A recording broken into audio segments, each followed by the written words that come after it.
Stars, stars, You have to ask if that was an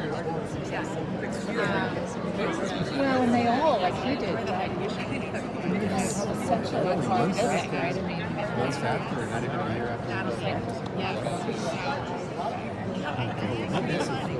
just into press history as we learn today. Yeah, you must really out.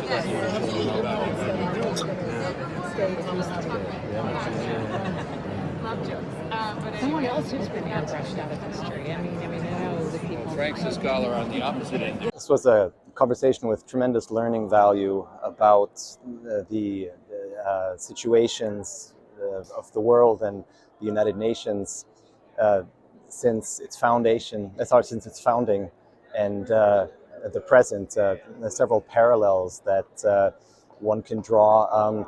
First and foremost being the question of United Nations reform, of institutional reform on the one hand, which had initially been envisioned to happen every 10 years in the founding document of the UN, but has not once. And we are now in the process of the UN 80 reform process that could finally perhaps take inspiration from the initial idea and shape the UN in a way that would make it more effective at its core function. And the second one is, I think, one of mindset that the author of the book really teased out is the transition from colonialism to the post-colonial world and the emergence of newly sovereign nations that had a spirit embedded in them when they imagined that there would be a world, or that other countries of the world, most notably the two big emerging superpowers, US and USSR, but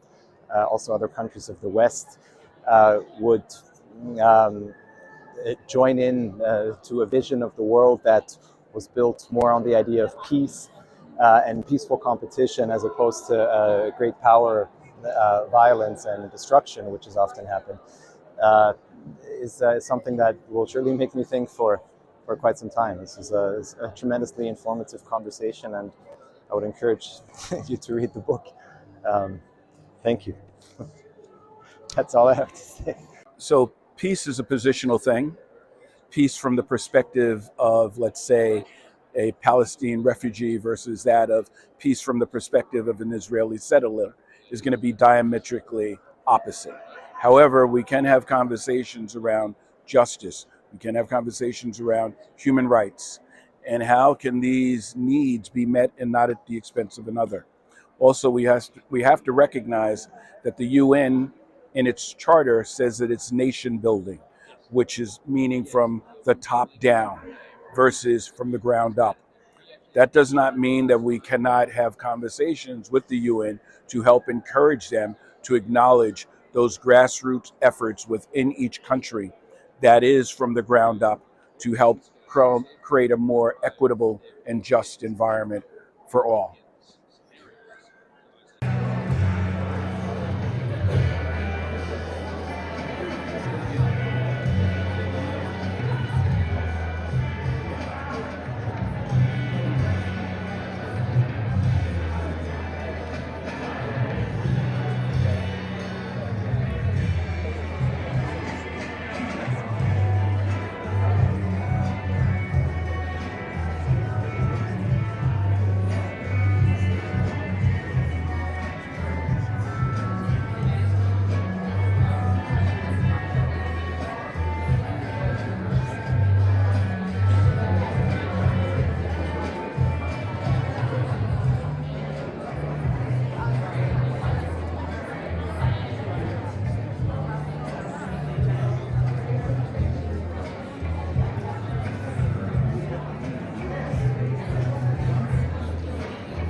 Second Secretary General who was a Swedish male. There were some people who thought that a third Nordic as Secretary General would be a fine thing, too. Instead, we have your grandfather, Thant, who had been a school teacher in a small backwater town in Burma, as you say, until he was nearly 40. In 1948, he became a senior civil servant in Rangoon. In 1957, Burmese ambassador to the UN. And in 1961, UN Secretary General. The world was changing, and sometimes it feels like Thant was an avatar of that change. Tell us about what was happening inside and outside the UN that sort of sets the stage for his ascent. Yeah, no, first, thank you very much, Karin, and I'm really grateful to the Ford Foundation with its long history of work with the UN and support for the UN. So thank you very much, Otto, for your kind remarks, and it's great to be here with Karin, with everyone, as Otto said, on this sunny day outside, to be in this auditorium talking about UN history and the future of the UN as well. I think the thing maybe to think about first is that the first UN reform ideas go back to 1946. So even when the UN was just 1 year old, people were saying it was no longer fit for purpose. Decolonization is too passive a word, because when we say decolonization, it seems like it's something that was granted to these countries. Whereas in fact, these countries fought for their independence, many of them in bloody struggles over many decades, in India, in Africa, and elsewhere. And I think when we sit here in the US or in Europe, the history of the world seems like, in the history of the 20th century world, seems like the history of World War I is interconnected. They understood also in 1961, with the Russians and the Americans on the verge of a nuclear standoff, that they had to intervene to save the day. That if they, in what we now call the global south, left it to the global north, the world would be destroyed. That they had to mobilize these countries with this ambition for a more peaceful world, had to come together, use the UN to make sure that we didn't have World War III. And they wanted one of their own to head the UN. And so when Dag Hammarskjöld was killed, and now we know that he was certainly killed in the plane crash, he responds to the front. And it's the same with Khrushchev as well, where when he had to kind of pull back from the brink, it was much easier to say yes to a moral appeal from a UN Secretary General for peace than it was to an American ultimatum. So I think it was crafting that intervention at that time, and then also playing for the time that was necessary, because there was never any final agreement, there was no peace agreement on this, there was never any formal agreement, even on verification, but it was creating the time that diffused the situation and allowed everyone to pull back in their own way. And he had personal relationships with Kennedy, with Khrushchev, with Castro, which again, read from today's perspective, I found quite remarkable. But I can confirm, having read through the long Wikipedia entry on the Cuban Missile Crisis, that there is not a single reference to Thant. And I also read through the long Wikipedia entry on the Iran-Pakistan War of 1965, where there's also no reference to Thant. And these are the two crises you kind of profile in the book as making it remarkable that Thant is so absent from history. So what was his role in 1965 with India and with Pakistan? So the India-Pakistan War began over Kashmir. There was fighting in Kashmir. India widened the front.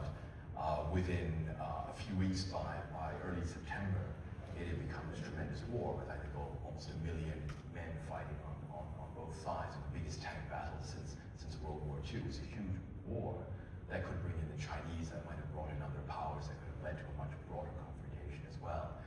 So Thant decided then that this wasn't something where he was going to appoint a special envoy or even have his deputy Ralph Bunche go, that he had to go himself.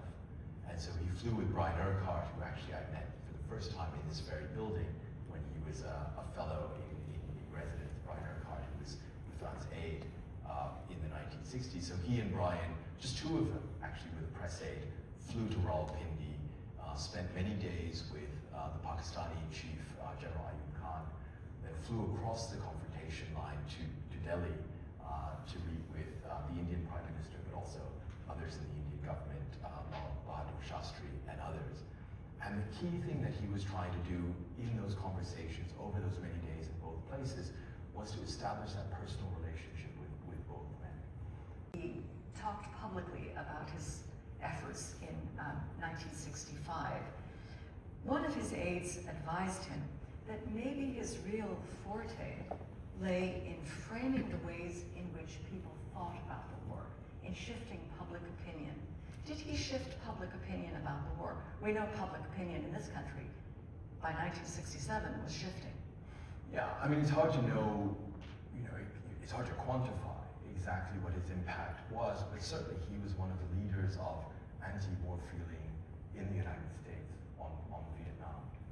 And he not only analyzed the war in a certain way by saying consistently and again, especially from 1966 onwards, that this is not about communism. This is not a war between communist takeover of the world and those opposed to it. For the Vietnamese, this is a war of independence. This is part of their anti-colonial struggle. He went in 1967 to a meeting of 3,000 Quakers in South Carolina and compared the war in Vietnam to the American War of Independence, which Lyndon Johnson didn't like, and that was in the headlines of the New York Times. He put forward a very specific proposal on ending the war, which would begin with the unconditional halt to the bombing of North Vietnam. And that was echoed by people from Martin Luther King until he was killed, to Robert Kennedy until he was killed, and many others in the mid and late 1960s as well. So I think he was known not only for his analysis of the Vietnam War, but also for a very specific path that he laid out to a potential set of peace negotiations. But you mentioned Nkrumah's overthrow, and I think what's important to remember in the 60s was that this wasn't accidental. There was a deliberate effort to undermine that alternative world that was beginning to take shape. And Chairman of the Foreign Relations Committee, and of course, Majority Leader Mike Mansfield. I mean, through them, I suspect he would have had a great avenue to be heard on this topic. yeah, no, thank you. I mean, absolutely. The answer is yes. So he met with many of the leaders on Capitol Hill on a regular basis.